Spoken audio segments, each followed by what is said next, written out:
The prison yard was silent for a moment, just for a moment, before all hell broke loose. A circle of men, covered in tattoos, their faces hardened by years of violence, surrounded a lone figure in the center. He didn't look like much. His clothes hung loosely on his frame, his brown hair messy, and his eyes staring at the ground as if he didn't even know where he was. The leader of the gang, a massive man called Brick, cracked his knuckles. He towered over the smaller man, grinning like a wolf about to tear apart its prey. "You new here, huh?" Brick sneered. "You picked the wrong place to be weak, old man." The others laughed, stepping closer, ready to tear into the newcomer. Some held shanks, homemade blades gleaming under the dull prison lights. Others just curled their fists, eager to smash them into their victim's face. Then, it happened. A blur of movement. A sound like a whip cutting through the air. A scream. Before anyone could react, Brick was on the ground, choking, gasping, his massive hands clutching his throat. The weak man had moved faster than any of them could follow, striking with pinpoint accuracy. One of the gang members rushed in. His face was smashed into the prison wall before he even knew what hit him. Another charged with a shank. The new prisoner twisted, grabbed the attacker's wrist, and with a simple snap, the knife fell to the ground. The man followed, screaming, clutching his broken arm. The other prisoners hesitated. They had attacked the wrong man. Because this man wasn't normal. This man was a legend. This man was a Delta Force commander. But they didn't know that. Not yet. The chaos in the yard echoed through the prison walls, and guards rushed toward the scene. But by the time they arrived, the damage had already been done. The gang lay scattered, groaning in pain, their leader unconscious. And the new prisoner? He stood there, breathing slow and deep, his hands at his sides, like nothing had happened. Who was this man? Now, to understand how it had come to this, we must go back to where it all began. It had been a quiet morning in Texas when John Reynolds stepped into his favorite diner. He liked the place because it was simple. No big crowds, just a few regulars who minded their own business. The waitress, an elderly woman named Martha, gave him a warm smile as he took his usual seat by the window. "The usual, John?" she asked, pouring him a cup of coffee. John nodded. "Yeah, thanks, Martha." John was a man who kept to himself.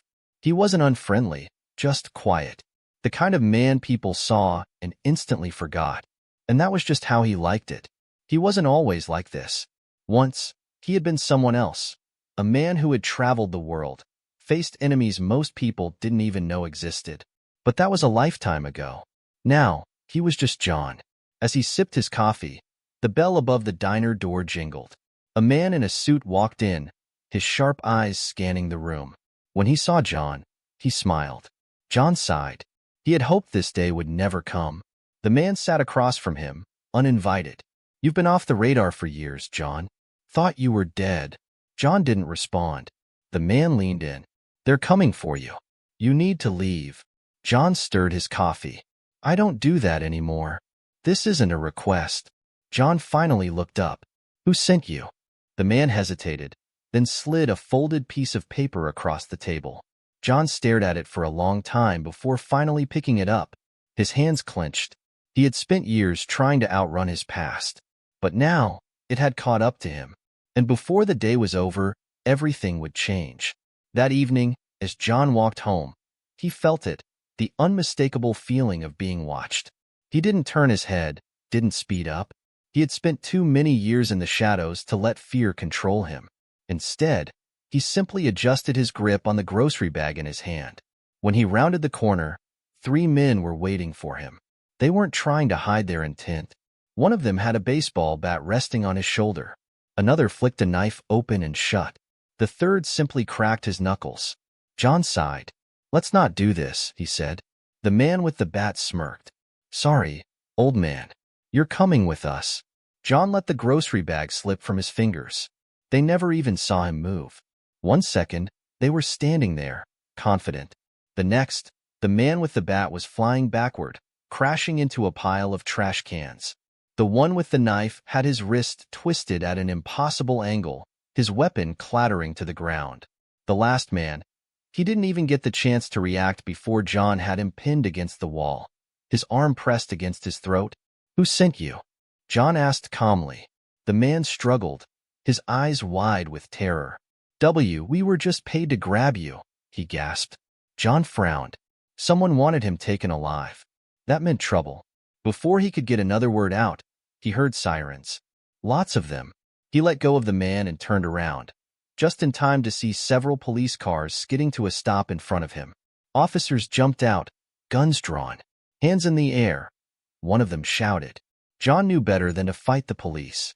He slowly raised his hands. The next thing he knew, he was being slammed onto the hood of a squad car, cuffs tightening around his wrists. "John Reynolds, you are under arrest for the murder of James Cartwright," the officer said. John's blood ran cold. Cartwright? That was the man who had warned him earlier that day. Someone had set him up.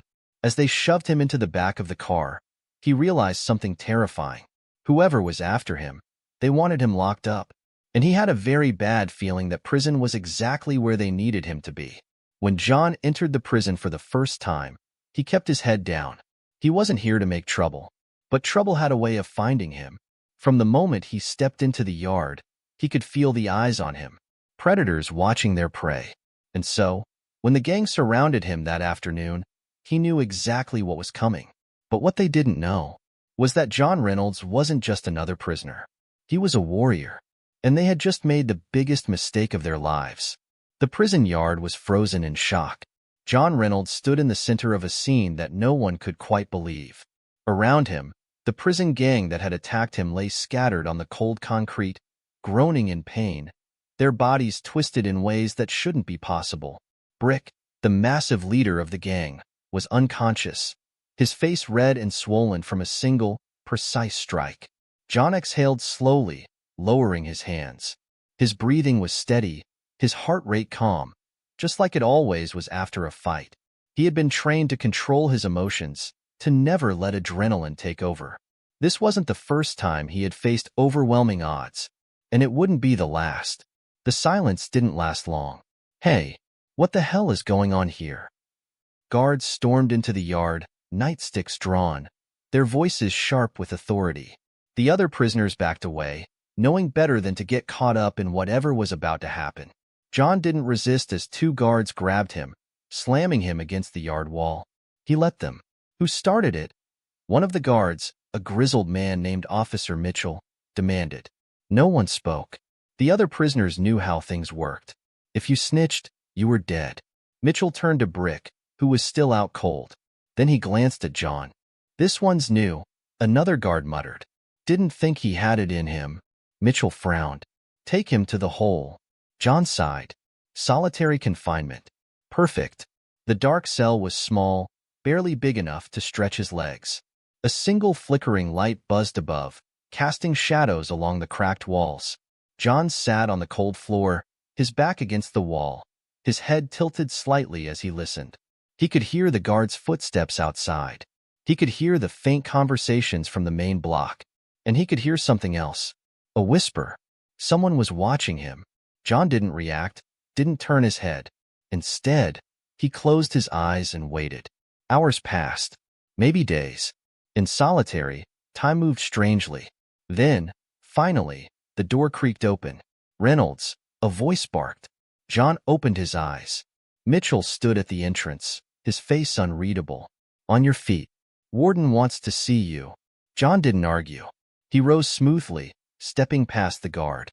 As they walked down the dimly lit hallway, John noted the cameras, the security system, the way the guards carried themselves. He wasn't just in any prison. This place was designed to keep dangerous men locked away. And yet, here he was, a man with no criminal record, a man falsely accused. It didn't add up. Something was very wrong. The warden's office was cold and empty, with nothing but a steel desk and a single chair in the center. Behind the desk sat Warden Grayson, a man in his 60s with sharp eyes and a face that had seen its share of violence. He studied John for a long moment before finally speaking. "You put 3 of my inmates in the infirmary today." John said nothing. The warden leaned forward. "That's not easy to do." Still, John remained silent. Grayson exhaled. I've seen men like you before. The ones who don't belong here. John's eyes flickered. The warden's gaze hardened. Someone wanted you in this prison. I don't know why, but I do know one thing. He folded his hands. You're a problem. John didn't blink. Then transfer me. Grayson smirked. That's not how this works. The silence between them stretched. Then, the warden's radio crackled. Warden, we have a situation. Grayson grabbed the receiver. What is it? The voice on the other end was tense. It's the East Block, sir. There's been an incident. John watched as the warden's jaw clenched. He already knew what was coming. Grayson put the radio down and looked at John. We're done here. The guards grabbed John and led him back toward his cell. But as they walked through the corridor, the alarms suddenly blared. A prison riot had begun, and John was right in the middle of it. The alarms screamed through the prison walls, red lights flashing as chaos erupted all around. John moved fast. The guards escorting him barely had time to react before he twisted, disarming the nearest one with a precise strike to the wrist. The nightstick fell into John's hands, and in one fluid motion, he spun and knocked the second guard unconscious. The first guard staggered back, reaching for his radio. John grabbed him by the collar and yanked him close. Where's the safest exit?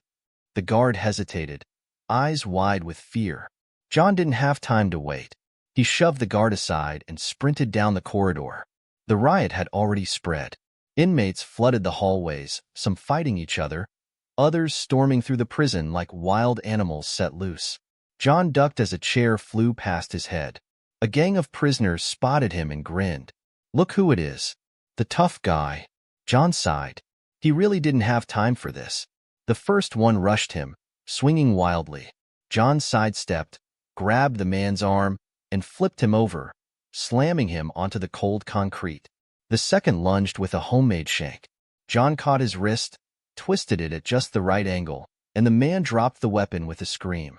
The third hesitated, suddenly unsure. John took a step forward. The man bolted in the other direction.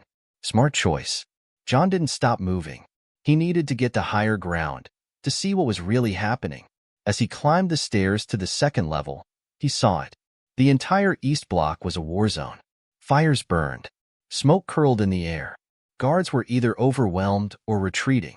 And then John spotted him, a man standing in the center of it all, watching the chaos unfold like he had planned it. He was tall, muscular, his head shaved clean. His arms were covered in gang tattoos. He wasn't just another inmate. He was the one who controlled this prison from the inside. John had seen men like him before. Dangerous men. Men who didn't lose. The man's eyes met John's from across the burning prison block, and he smiled. He knew exactly who John was, and that meant only one thing. This riot wasn't random. It was a trap. But before John could react, someone slammed into him from behind. A massive arm wrapped around his throat, dragging him backward. John fought, but the attacker was strong, built like a freight train. Not so tough now, are you? A voice sneered in his ear. John gritted his teeth. He needed to get out of this hold, fast. He shifted his weight just enough to hook his leg behind his attacker's knee. Then, with a brutal twist of his hips, he threw his opponent over his shoulder. The man crashed into the railing. John didn't hesitate. He grabbed the man's wrist, twisted, and sent him plummeting over the edge. The inmate hit the ground below with a sickening thud. John turned, breathing heavily. The riot was getting worse. And now, every inmate in that block knew one thing. The strongest man in this prison had just found his next target. John. And he was coming for him. The prison burned with chaos. John stood on the second level, scanning the battlefield below. Inmates fought like animals, smoke curled in the air, and the sound of fists cracking against flesh echoed through the halls. But his eyes weren't on the rioters. His eyes were locked onto the man, the one who had planned this, the one who knew who John was. The man stood in the center of the riot, untouched. His presence alone was enough to keep the other prisoners at a distance. His name was Jackson, the Butcher Cane. John had read about men like him in classified military reports, cartel enforcers, mercenaries, warlords who thrived in the underworld. And now, Cane was running this prison like his own private kingdom. He raised a hand. Immediately, 4 of his men turned their heads toward John. Kane didn't say a word. He just smiled, and his men moved. John backed away, scanning his options. The prison was built like a fortress. Thick steel doors, reinforced railings, narrow hallways. If he fought them here, he'd be overwhelmed. He needed to move. The first attacker came fast, a wiry man covered in gang tattoos. He leaped up the stairs 2 at a time, swinging a jagged shank. John sidestepped, catching the man's wrist and slamming it into the railing. The shank clattered to the ground. With a brutal elbow to the face, John sent him sprawling down the steps. The second man lunged from behind. John ducked, spinning low, sweeping the man's legs out from under him. The prisoner crashed hard onto the steel walkway. The third was smarter. He didn't charge. He pulled a small pistol from his waistband. John's mind calculated everything in an instant. The angle, the weight of the weapon, the man's grip, a stolen guard's pistol, and only 1 bullet left. John sprinted forward before the man could aim. A single gunshot rang out. John twisted, the bullet slicing past his shoulder. He kept moving. Before the shooter could fire again, John grabbed his wrist and crushed it against the railing. The man screamed as the gun fell from his grip. John caught it, turned, and aimed directly at Kane. But Kane didn't flinch. He just smiled. And then the power cut out. Darkness swallowed the prison. For a second, there was silence. Then the riot exploded again. John's instincts kicked in. No lights, no cameras. That meant whoever cut the power was doing this on purpose. A prison-wide blackout wasn't something that just happened. Someone was helping Kane. John shoved the unconscious body of the shooter aside and moved through the darkness. He could hear Kane's men searching for him. Find him, one of them growled. John pressed himself against a wall, controlling his breathing. They wouldn't find him. He was trained for the dark. He had survived wars in the dark. And now, he was about to show them why. The first man came too close. John grabbed him in a chokehold, silencing him in seconds. The second walked right past John's hiding spot. A single, precise strike to the neck sent him crumbling to the floor. The third? John took him down fast. Now, only Kane was left. John moved through the shadows, his eyes locked on the one man still standing in the chaos. Kane. The butcher turned slowly, his smile never fading. I knew it, Kane said, his voice calm in the madness. I knew you were different. John stayed silent.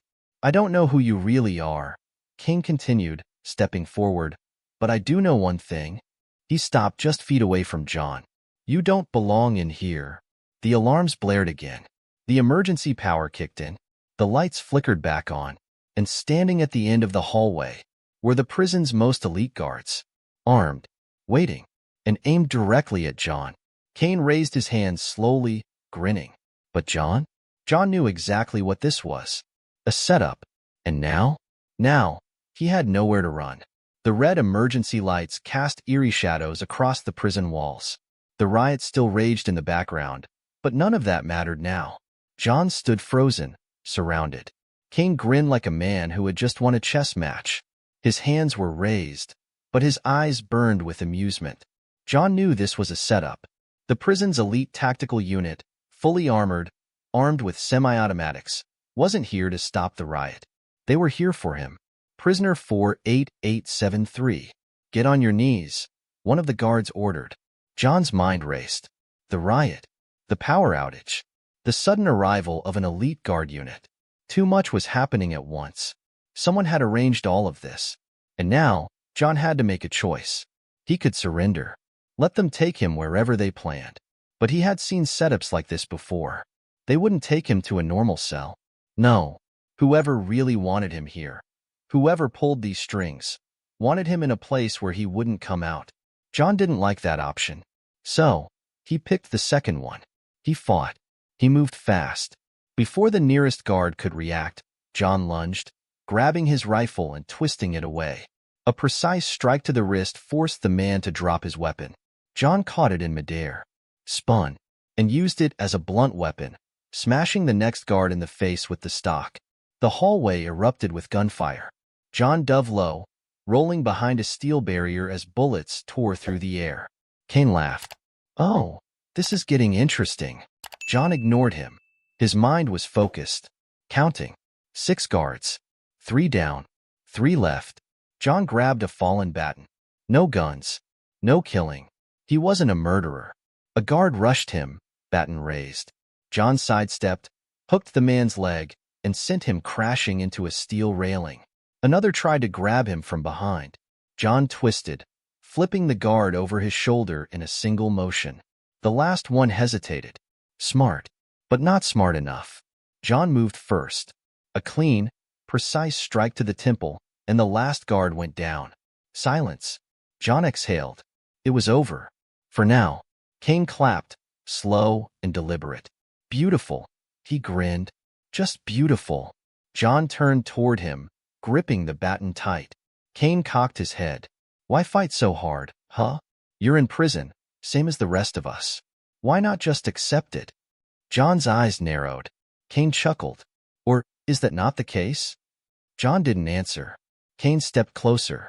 You're not like the others, he murmured. You don't move like them. You don't react like them. A pause. You move like a soldier. John's grip tightened. Kane smiled. Maybe even. Something more? The alarms blared again. John turned just in time to see reinforcements pouring in. More guards. More weapons. Too many. Kane smirked. Guess that's my cue. Then, before John could react, Kane bolted into the chaos, disappearing. John cursed under his breath, because now he was the only one left standing, and the reinforcements were coming straight for him. John ran. He didn't have a choice. He sprinted through the corridors, weaving between prisoners still locked in battle. The riot was his cover now. The guards were after him, but he had one advantage. He knew how to move, how to escape. His military instincts kicked in. The fastest way out of a battlefield was never straight through. It was around. He cut left, down an unused maintenance tunnel. Ahead, a steel door loomed. Locked. John slammed his shoulder into it. It didn't budge. The sound of boots echoed behind him. Time was running out. John scanned the area, his mind working faster than most men could think. Then he saw it. The air vent above. He grabbed the edge, pulled himself up, and slipped inside. Just in time, because seconds later, the guards stormed in. And John? John was already gone. John crawled through the air vent, his muscles tense, his mind sharp. The heat inside the metal tunnel was unbearable, but he ignored it. He had been in worse places. The guards below were shouting, their boots thundering against the concrete floors. He's gone. Where did he go? Lock down the entire block. Find him. John kept moving, using every ounce of skill he had learned from his past life. The life no one in this prison knew about. He reached a rusted vent cover. A single, quiet push, and it popped open. John slipped out, landing softly in an abandoned utility room. The air was thick with dust. Old supply boxes sat stacked against the walls. But something else caught his attention. A door. Not a normal prison door, but a reinforced one. Thick steel. No window. And it was ajar. John narrowed his eyes. Someone had been here. Recently. He stepped inside. The room was empty. At least, that's what it looked like at first. Then he saw it. A single folder on a metal table. John approached carefully. The folder was labeled 48873, Special Transfer. His prison ID. John opened it. What he read made his blood run cold. Classified directive. Prisoner 48873 to be transferred to Blackridge facility at 2300 hours. Approval received from highest level clearance. Do not allow interference. Failure to comply will result in immediate termination. John clenched his jaw. This wasn't just a setup. This was something bigger. Blackridge. He had heard that name before. A secret prison. Not on the records.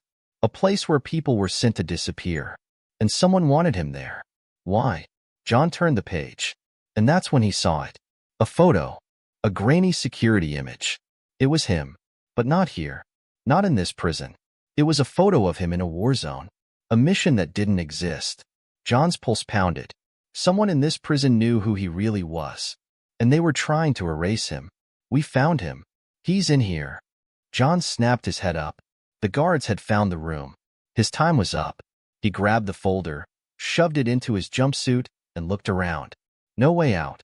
Except, his eyes flickered to the ceiling pipes. A split-second decision. John jumped, gripping the overhead pipes and swinging up just as the door burst open. Guards rushed in, rifles aimed. Where is he? John stayed completely still. One wrong move, one noise, and it was over. A guard turned, his flashlight sweeping the ceiling. John held his breath. The light passed over him and kept moving. Minutes passed. Finally, the guards left. John lowered himself back down, silent as a shadow. He needed to move. Fast. Because now, he knew the truth. This wasn't just about prison. This was about his past. And if he didn't escape soon, he would never get the chance. John moved through the abandoned corridors like a ghost, silent and unseen. The Blackridge facility. That name rattled in his head like a gunshot. John had spent years keeping his past buried, but if someone inside this prison knew who he really was, if they were trying to transfer him to a black site prison where no one ever came back, then he had a serious problem. And serious problems required serious solutions. Escape was no longer an option. It was a necessity. John reached a maintenance panel and pried it open. Inside was a mess of wires, switches, and circuits. Most prisoners wouldn't have had a clue what to do with it. But John wasn't most prisoners. He had trained for years in electronic sabotage. And right now, he had one goal: control the prison's security grid. His fingers moved swiftly, rewiring the system. One wrong connection and the entire security lockdown would trap him inside. But John never made mistakes. The system blinked. The security locks on several doors disengaged. The surveillance feeds? Looped. For the next 10 minutes, John was invisible. He slipped into a guard storage room and grabbed a uniform. It wasn't a perfect fit, but in the chaos of the riot, no one would be looking too closely. He tucked the stolen file into his jumpsuit, then stepped out into the main hall. Prisoners still roamed, some fighting, some looting the remains of the cafeteria.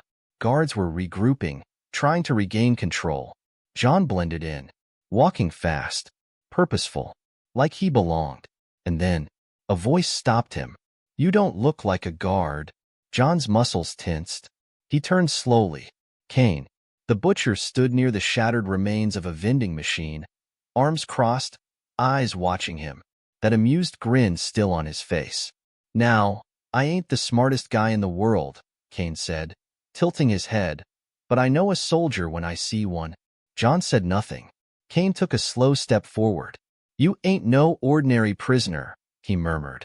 "And you sure as hell ain't no regular guard." John kept his voice calm. "You should get out of here before the riot's over." Kane smirked. "Oh, I ain't going anywhere." A pause. "But you?" Kane's eyes flickered with something dangerous. "You're trying to leave, ain't you?" John didn't answer, because Kane already knew the truth. And then, without warning, Kane threw a punch. John barely dodged in time. Kane moved fast, too fast for a normal man. John blocked the next strike, twisting Kane's arm, but Kane countered. A knee to John's ribs, a hammer strike toward his face. John ducked, then pivoted, slamming Kane against the wall. Kane laughed. "I knew it," he panted. "You're a killer, just like me." John pressed his forearm into Kane's throat. "I don't kill people who don't deserve it." Kane grinned. "Well, ain't that noble?" Then boom. An explosion rocked the far side of the prison. Both men froze. Smoke billowed from the east wing. The riot had just taken a deadly turn. Kane chuckled. "Looks like the real fun's just getting started." John glanced at the smoke, the flames, the chaos. His time was running out. If he didn't escape now, he never would. John didn't have time for Kane's games. The explosion had changed everything. The East Wing was now a war zone. Smoke poured from the shattered walls, prisoners and guards alike scrambling for cover. John had seen this kind of chaos before. Not in prison, but on the battlefield. And he knew exactly what it meant. Someone had just escalated the riot on purpose. Kane grinned through the smoke. "Well, soldier," he said, rolling his shoulders, "looks like we're out of time." John didn't answer. He was already moving. His escape window was closing. And now, whoever was really behind all of this had just revealed their next move. John ran toward the western security checkpoint. It was the only unbreached part of the prison so far. If he was going to escape, he needed to get there before it got locked down. But as he moved through the riot, he noticed something strange. The prisoners weren't just fighting randomly anymore. They were being led, directed. Certain groups were targeting specific guards. Others were destroying security cameras, cutting off visibility. John had seen this kind of tactical control before. This wasn't a normal riot. This was a coordinated attack. His mind raced. Whoever was running this prison had set him up. And now it was clear. They weren't just after him. They were eliminating witnesses. Blackridge wasn't just a prison. It was a cover-up. And John was about to be erased. A group of prisoners spotted him. Their eyes locked on. They weren't ordinary prisoners. They were killers. Hired men. Sent specifically for him. John didn't wait for them to attack. He went first. The first one swung a lead pipe. John ducked, grabbed the man's wrist, and snapped it. The pipe clattered to the floor. The second lunged with a shank.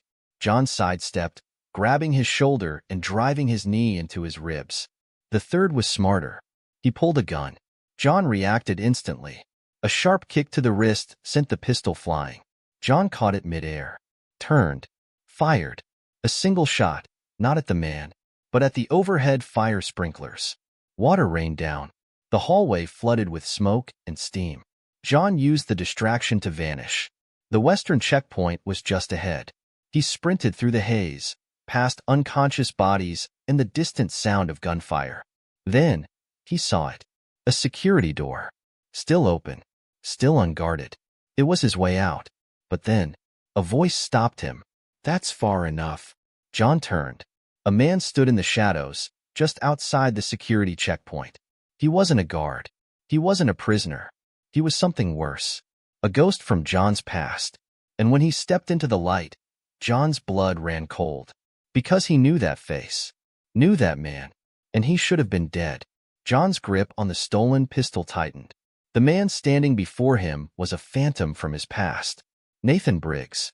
A name John had buried years ago. A man who shouldn't be alive. Briggs smirked, stepping forward, his hands casually tucked into the pockets of his tactical vest. "You look surprised, Reynolds." John didn't answer. Briggs chuckled. "Didn't expect to see me here, did you?" No. John had killed Nathan Briggs. Years ago. On a mission that didn't exist. Yet, here he was.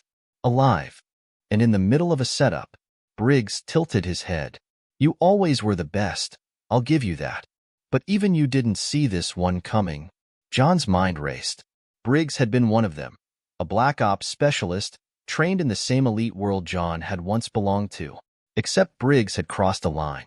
He had betrayed his own men. Sold them out. And John had been the one sent to eliminate him. John had done his job. Or so he'd thought. Briggs was supposed to be dead. But now, Briggs was running this prison. John's muscles tensed. The riot. The transfer orders. The prison setup. It was all him. Briggs had lured him here. And now? Now, he was making his move. Briggs sighed, shaking his head. "You know, John, I really thought you'd be smarter than this. Thought you'd see the trap before it closed." John finally spoke. "Why?" Briggs chuckled.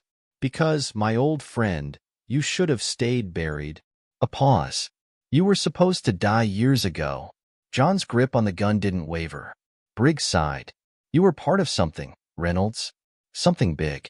And when you walked away, you didn't just disappear." He took a step forward. "You became a liability." John's jaw clenched. "And now?" Briggs grinned.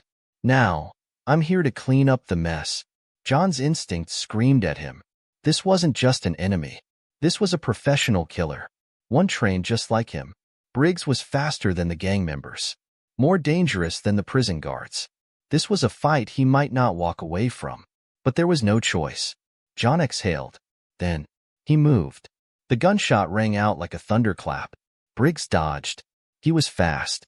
Too fast. John barely had time to react before Briggs was on him. A brutal strike to the ribs. A second blow to his wrist. John's gun clattered to the ground. Briggs smiled. "Still sharp, but you're getting slow, old man." John rolled, recovering instantly. No more talking. Just action. He lunged. Briggs met him head-on. The fight was a blur. Fists, elbows, knees. Two lethal warriors. Locked in a battle to the death. Briggs was fast, but John was smarter. He feinted left, then struck right. A solid hit to Briggs' jaw. Briggs staggered. John pressed forward. A sharp kick to the chest. Briggs hit the wall. John grabbed him by the collar, slamming him against the steel door. Who ordered this? John growled. Briggs wiped blood from his mouth, laughing. You already know. John's grip tightened. Who? Briggs' eyes gleamed. Then he whispered, Blackridge, the secret facility, the real enemy, the name that had haunted John since the moment he arrived in this prison. And now? Now, he had proof. But before John could demand more, the door behind them burst open. Armed guards stormed in. Not regular prison guards. These men were different. Black tactical gear.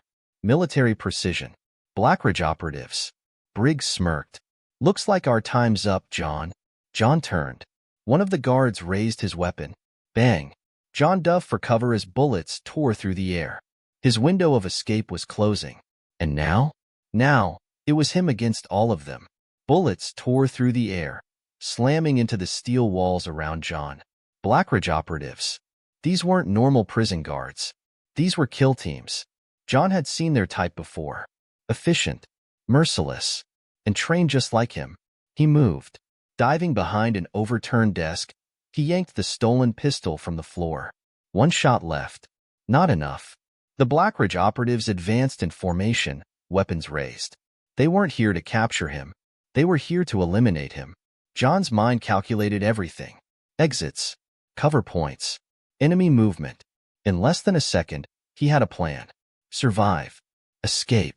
Find the truth. Now. He grabbed a chair, hurled it into the nearest operative. The man stumbled, just enough for John to close the distance. A precise strike to the throat. A weapon disarmed. John spun, firing twice. The next two operatives dropped. But more were coming. Too many. He needed another way out. Then he saw it. A security panel on the far wall. If he could reach it, a gunshot grazed his shoulder. John gritted his teeth. No time for pain. Just action. He bolted. Bullets chased him as he dove toward the security panel. One chance. He grabbed the nearest body, an unconscious guard, and used his keycard. The emergency lockdown activated. Steel barriers slammed shut, sealing the operatives behind him. John collapsed against the wall, panting. He wasn't safe, but he had bought time. Now, he needed answers. The Blackridge file burned in his mind. A place where men disappeared. A place they were trying to send him. And now, Briggs had confirmed it. This was all connected. John had spent years trying to bury his past. But his past wasn't done with him. It was time to stop running. It was time to fight back. John pushed forward, navigating through the prison's maintenance corridors. If Blackridge wanted him, he was going to bring the fight to them. But first, he needed to find the one person who could help him. The only person who knew the truth. Kane. Because Kane wasn't just some prisoner. He was part of this. And John was about to make him talk. John moved fast. The prison was still in chaos, but he knew it wouldn't last much longer. The riot was a distraction. Something Briggs or whoever was pulling the strings had orchestrated to hide something bigger. John had escaped the Blackridge operatives, for now. But they wouldn't stop. They never stopped. And he still didn't have answers. If he was going to get them, he needed to find Kane. Because Kane knew something. And John was going to make him talk. He retraced his steps through the darkened hallways, avoiding guards and rioting inmates alike. Kane wouldn't just be waiting around. No, he'd be watching. Waiting for the right moment. Because men like Kane, they were survivors. And John knew exactly where to find him. The warden's office. John had seen the way Kane moved during the riot. He wasn't just another gang leader looking for chaos. He had a plan.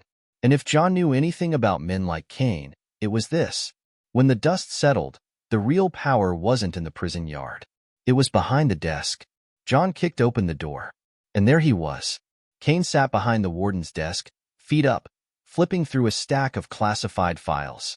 When he saw John, he smirked. Took you long enough.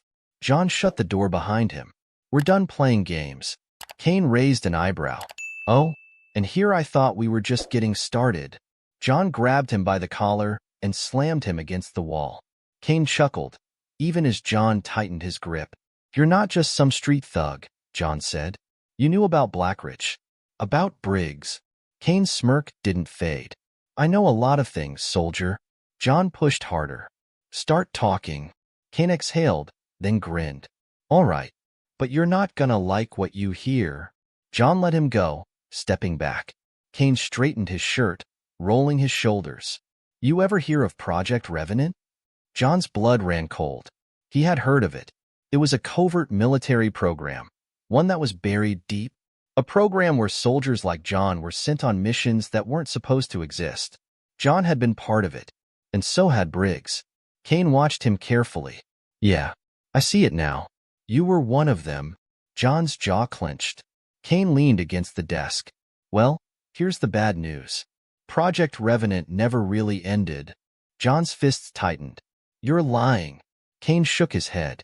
Nope, they just got better at covering it up. A pause. And guess what? Blackridge is where they bury the evidence. John's heart pounded. Briggs had survived Project Revenant. And now, he was hunting the ones who hadn't, including John. Kane picked up a file and tossed it to John. John opened it. Inside were photos. Of him. Taken before he was arrested. Surveillance images. Satellite shots. They had been watching him for years. Waiting for the right moment to eliminate him. John inhaled sharply. Why are you helping me? He asked. Kane's grin faded for the first time. Because I don't like being used. A pause. They tried to get rid of me too. John studied him carefully. Kane wasn't just a criminal. He was another loose end. Just like John. Footsteps echoed in the hall. Heavy boots. More Blackridge operatives. John turned to Kane. We need to get out of here. Now. Kane smirked. I was hoping you'd say that. John grabbed the files, stuffing them into his jumpsuit. Then he turned toward the window. There was only one way out, and it was going to hurt. John kicked the glass, shattering it. Cold air rushed in. Outside was a sheer drop, but beyond that, the prison's outer wall. Kane laughed. You're insane. John grabbed his arm. Jump. The door burst open. Gunfire exploded through the office. John and Kane leapt, falling straight into the unknown. The night air rushed past John's face as he and Kane plummeted toward the prison yard below. No time to think. No room for error. John twisted midair, pulling Kane with him. They hit the roof of a security transport truck hard. Metal groaned beneath them as they rolled, absorbing the impact. John landed in a crouch. Kane let out a laugh, shaking off the fall. Well, that was fun, Kane muttered. John didn't respond. He was already scanning the perimeter. They weren't out yet. Spotlights cut through the darkness. Guards shouted orders.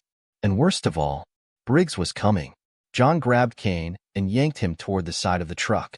They dropped down, pressing against the shadows as boots pounded in the distance. We're not gonna make it far on foot, Kane whispered. John's mind was racing. Too many guards. Too many weapons. Then he saw it. A supply truck near the loading dock. Engine running. Their way out. John tapped Kane's arm. Get to that truck. Kane squinted. How? There's at least a dozen guys between us and that exit. John exhaled. Then we'll have to make some noise. Kane grinned. Now you're speaking my language. They moved. John took the left flank, cutting through the shadows, dispatching two guards silently with precision strikes. Kane, less subtle, grabbed a fallen rifle and opened fire, sending guards diving for cover. The prison yard erupted into chaos again. John sprinted toward the truck. But then, a bullet sliced past his arm. Briggs, standing near the main gate, weapon raised, eyes locked onto John. You're not leaving, Reynolds, he called over the chaos. John turned. It was finally time to finish this. Briggs advanced, moving like a trained killer. John squared his stance. No more running. No more hiding. This was the fight that would end it. Briggs struck first. John barely dodged the knife aimed at his throat. He countered, twisting Briggs' arm, forcing the blade loose. Briggs recovered instantly. A kick to John's ribs sent him stumbling back. John steadied himself, wiped blood from his mouth. Briggs smirked. Slower than I remember. John exhaled. You talk too much. Then he attacked. The two men clashed in a flurry of strikes. Every move was lethal, precise. Briggs went for John's throat. John blocked. John countered with a brutal elbow. Briggs ducked. Blow after blow, strike after strike. Two warriors. Two ghosts of the same past. But only one would walk away. Briggs swung hard. A mistake. John ducked low, swept his leg, and sent him crashing to the ground.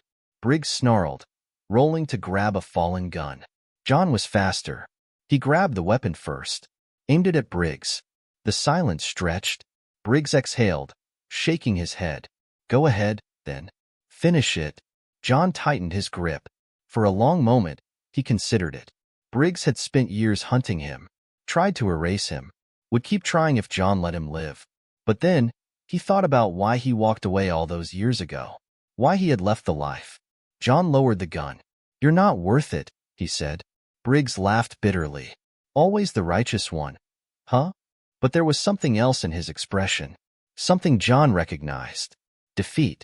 For the first time, Briggs knew he had lost. John turned and ran. The truck was waiting. Kane was already inside, honking impatiently. Any day now, Kane yelled. John leapt onto the side, swinging into the passenger seat. Kane hit the gas. Tires screeched as the truck tore through the main gates. Bullets chased them, but it was too late. They were free. They were out. But John knew. This wasn't over. They drove in silence for miles. The prison disappeared into the night behind them. John stared at the stolen files in his hands. Blackridge was still out there. And if they thought he was going to run, they were wrong. John had spent years trying to escape his past. Now, he was going to face it. And for the first time in a long time, he was ready.